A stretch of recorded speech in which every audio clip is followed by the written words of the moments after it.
Hello world, Krista here with Books and Jams. Thank you so much for popping into my channel today. I know a lot of you are relatively new. Thank you so much to Stephanie from That's What She Read for the shout out this week. So I hope that you have had a chance to look around my channel a little bit and get to know me a little bit, and I hope you stick around. Today is Friday, which means normally I do a Friday 5 video, but because it's May 6th and I still have not done my April wrap up, that's what I'm going to be doing today. I read 7 books and had 1 DNF in the month of April. If you watched my April TBR, I had a ton of books on my TBR and I didn't get to a lot of them. It was kind of supposed to be a loose TBR anyways, so I don't feel bad about it. The first book that I picked up in April was a book that I purchased from Book Outlet. It was not on my TBR, and that is 5 to 1 by Holly Bodger. This book is set in a futuristic India where there are 5 boys to every 1 girl. A group of women got together and created a country within a country, in a sense. They set it up so that there's sort of a competition in order to give every boy a chance at getting married. Each girl has 5 boys that are chosen for her by random, and they have to compete for her affection, and the girl gets to choose amongst these 5 boys who she's going to marry. The main character in the story, Sudasa, is not really interested in getting married. She is very independent and doesn't feel the need to get married anytime soon, but she's kind of forced into this. And Kiran is one of the 5 boys that are in the group chosen for Sudasa, and he is also not interested in getting married and wants to explore outside the walls of this country. This was an interesting story. It was a very quick read. Something to note about it is that all of Sudasa's sections were written in verse and all of Kiran's sections were in prose, so they kind of went back and forth between the two. I really enjoyed that. I didn't know at first how I would feel about the sections in verse. I don't read poetry, really, ever. And it didn't read like poetry to me. It read like prose, but in poetry format. I don't know.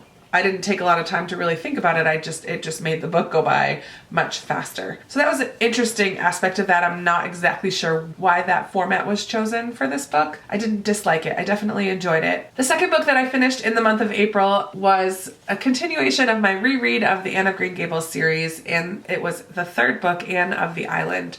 And in this book, Anne and Gilbert and a couple others from Avonlea head off to Redmond College. Anne makes some friends in college, and friendship is always a big theme in her books, and I love the friendships that she builds. Anne and a couple friends rent an adorable little cottage as they are attending school, and it's just some school adventures. We don't get too much of the school and the classwork and stuff.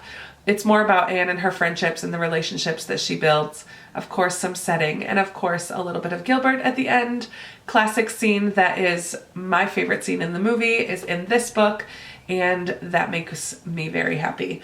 As always, these books just make me smile all the way through them. The 3rd book that I read this month, I actually listened to on audiobook. It was actually during Tome Topple, and it's not a tome. I wasn't sure if I was going to participate in Tome Topple, and I can't really say that I did. I started Jane Eyre during Tome Topple, didn't get very far. And a big part of that is because the audiobook for The Circle came in on my Overdrive app, and I only had 7 days to listen to that book. So I kind of dropped everything else to just listen to The Circle by Dave Eggers. And I wanted to read this so that I could go and see the movie, which I still haven't done. This book is about a girl named May who gets a job at The Circle, which is a massive internet world domination business.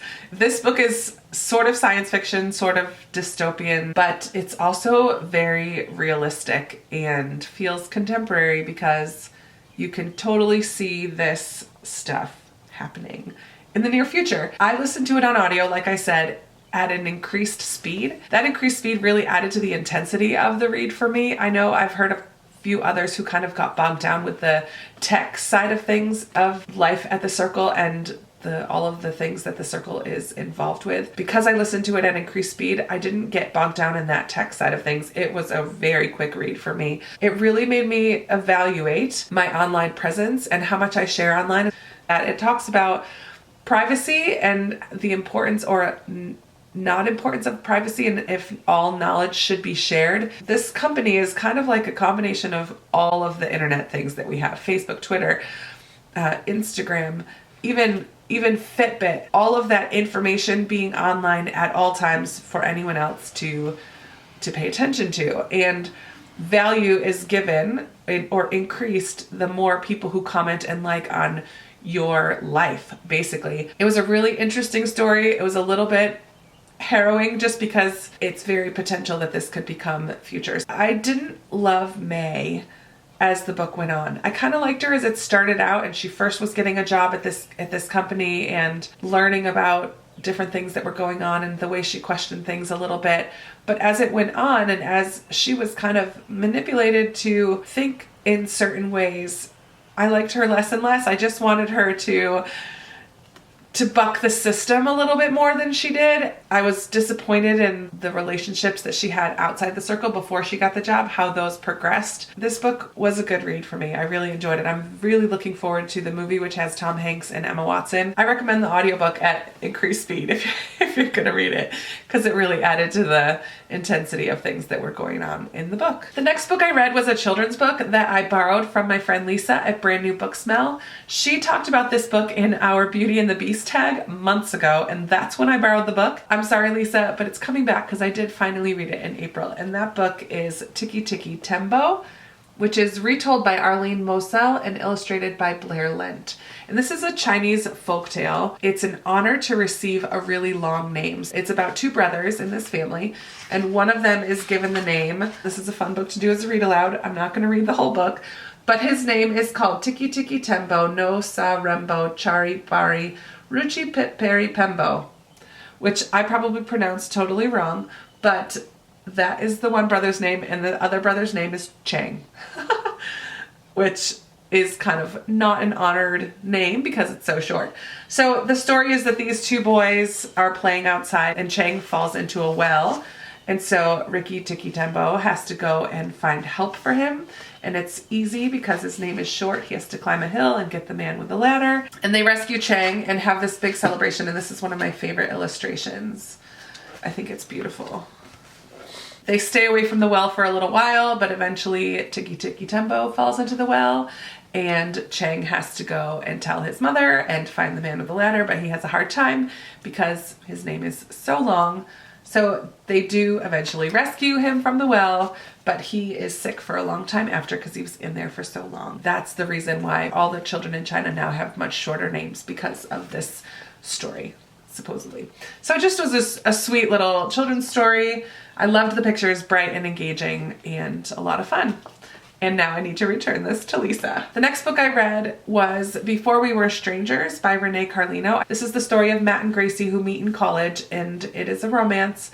And we follow their slow burning romance as they start out as friends for a long time. And then they do finally begin a romantic relationship. After college, they kind of part ways because of some miscommunication and different things. And then we see them again as adults and they try to figure out what happened and can they get past all the hurt and the years apart. I enjoyed this book. It wasn't life-changing in any way. It had a little more sexy time than I normally like to read, but I did like the relationship between the two. I liked that it wasn't insta-love. You really saw their friendship develop into something more. I liked that it was written from both perspectives. So we saw Matt's side of the story and we saw Gracie's side of the story. So again, it wasn't world-shaking, shattering book. I think I only gave it 3 stars because I enjoyed it, but I will probably not read it again. It will head over to Lisa's little free library. The next book I am going to do a full review on, so I'm not going to talk about too much here. This book was sent to me by the author, Joanna Alonso, who wrote The Sacred Scarred. This one was on my TBR for April, and it's a Christian faith-based retelling of Beauty and the Beast. It's about 2 people. Callista is the beauty character. It starts out with her and her 2 sisters and her dad in New York City. They have to move to Tennessee because of financial difficulties. Callista has a different mom than her 2 sisters and often feels unloved and compares herself to her beautiful, glamorous sisters and feels like she doesn't measure up. So she, throughout the book, becomes this really strong and beautiful character. Then on the flip side of that, we have Brendan, who starts out seemingly having it all. However, he's incredibly arrogant and treats people horribly. A curse is sort of put on him where this woman shows up and tells him that he's going to look on the outside what his insides are like. And that does happen, and he becomes the Beast. This story is about the two of them and how they meet and come together, and I'm not going to say all of the details of that because that would be spoilery. I love the nods that are in this book to the film of Beauty and the Beast. Even the yellow dress and some of the dinner scenes, those moments made me smile. So I will talk some more about this in a future review, which I don't do that many of, but I'm going to for this one since she so kindly sent me this book. So keep an eye out for that. Throughout the month, I quickly read through The Little Book of Hookah, Danish Secrets to Happy Living by Meek Wiking. And he is the CEO of the Happiness Research Institute in Copenhagen. This book is based on a lot of statistics and research. However, it's also a nice summary overview of what is Hookah, and I enjoyed kind of reading through this quickly. I didn't sit down and read it cover to cover, but I just picked it up throughout the month. I didn't feel like it was a very cozy read, which is kind of the opposite of what it's all talking about. It was interesting, but I kind of skimmed through big portions of it. The final book that I started in the month of April, but unfortunately did not finish, was also my Goodreads Readalong group pick for the month of April.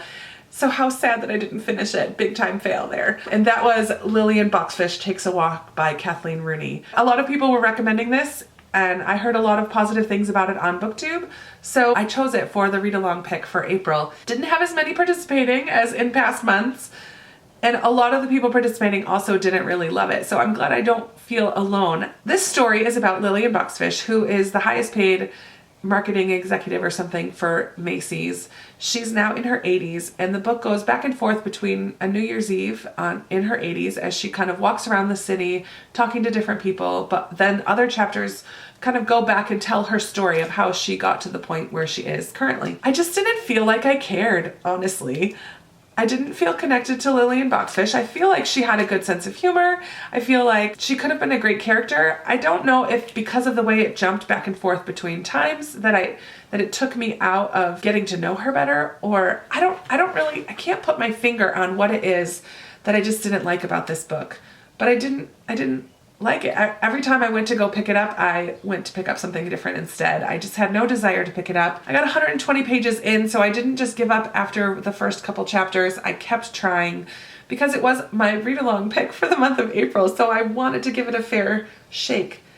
And I just couldn't continue anymore. There's too many books out there that I really want to read to spend time pushing through on a book that I don't really care for. Again, I'm sorry that I can't really figure out why it is that I didn't like this one, but I just didn't. Those are the books that I read this past month in April. And I would love to hear from you what your favorite read from the month of April was. If you had the same or different thoughts on any of these, I would love to hear that as well. You will be hearing from me again a bunch in the next couple days. I'm going to do a tag. I told you I was going to try to do more tags in May, and I'm going to. It's going to happen. I'm going to do my giveaway prize winner. I'm going to announce that probably tomorrow. You'll be seeing a lot more from me in the near future. Be sure to comment down below. I love chatting with you guys down there. Thanks again for those of you who are new and just subscribed. I look forward to getting to know you a bit, so go ahead and comment down below. And I'll be talking to you soon. Bye!